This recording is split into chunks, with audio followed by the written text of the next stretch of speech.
The new Stock Music Podcast. So why is stock music so varied in price? Well, the answer I'm going to give you is based on my experience running music libraries and writing stock music. And what I can say is, before the internet took off, it was really expensive. Stock music was known as library music back then, and it used to come on CDs, so companies would get CDs sent to them, and when they used a track, they'd have to go through the traditional copyright collecting societies, and it could end up being like 100, 200, 300 pounds. It was expensive. The UK copyright protection societies were MCPS and PRS at the time, and you can go and look at their websites. I think they merged recently, but you can look at their website and you can see the kind of prices that they charge now, and it was the same sort of prices back then.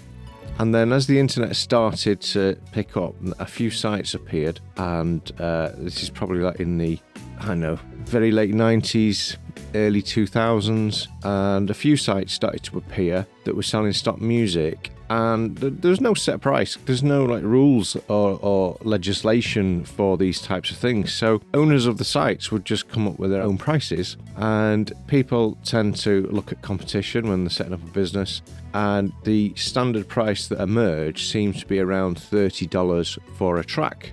Now that covered business use, and at the time business use was really corporate videos, TV programs, and on-hold music maybe, and there weren't so many uses, so it kind of stuck, and that was that.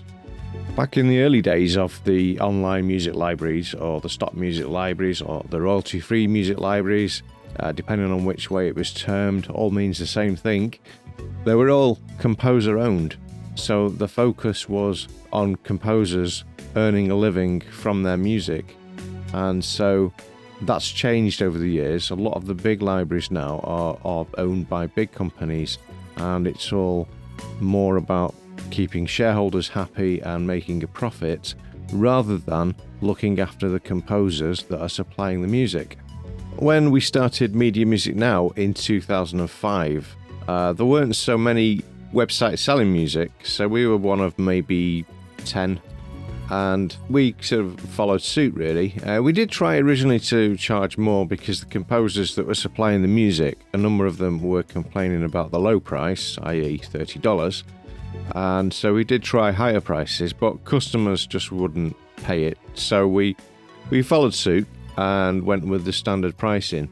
And then what's happened is, over the years, the likes of YouTube, that also started in 2005 and now is really popular, and there's many platforms now where you can make a video and post it. The users of the music started to change, so we started to get people doing it as a hobby, just for their own enjoyment, and really they were not going to pay $30 a track. And so when cheaper options started to come about, where new libraries appeared and created their own pricing structure, we end up now in a situation where there's hundreds of libraries and they all charge different prices, and some now charge subscriptions, and the value of the music is so degraded that it's not worth composers working on it in many respects, because the time it takes to create a piece of music is no good if you're just getting pennies back for it. And it's not like mainstream artists where these pennies will add up to millions of pounds. Much of the stock music that's written gets used maybe a few times in its lifetime, and composers are just really trying to create a bulk of catalogue that will then be picked hopefully on a regular basis and give them a trickle of income. Now with the old pricing, that was really achievable, but now with the new pricing, it's not as achievable. So it's a tricky one. Prices are all over the place, and it's not necessarily helpful to the industry. There are many composers now that are just part-time because they can't really do it full-time based on the income that's being generated. So that's a problem really, because we need our composers to be talented people that are progressing with their careers and working full-time on their talent.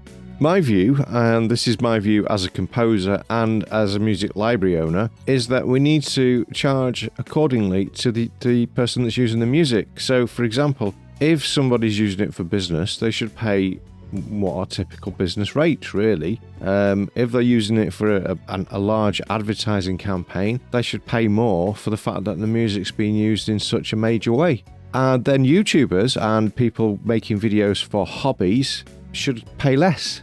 So there should be a pricing structure for those different users that goes from low payment to higher payment. And I think all you can use unlimited subscriptions are really bad for the composer, because it means that the user pays a very low fee and uses as many tracks of music as they like, which then gives pennies to the composer for use of their music.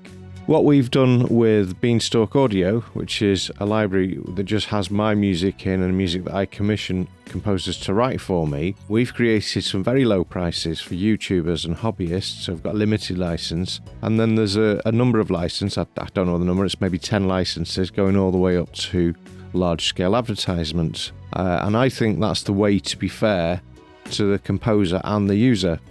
On our original website, Media Music Now, the music there comes mainly from hundreds of independent composers, and so it's not as simple to do it on that site, but we're looking at changing it on that site as well with the composer's consent. So we're trying to adapt and make music accessible for all, but also trying to make it worthwhile for the composers.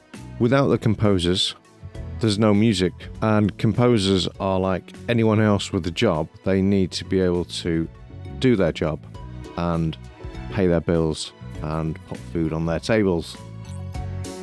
The New Stock Music Podcast, brought to you by Media Music Now and Beanstalk Audio.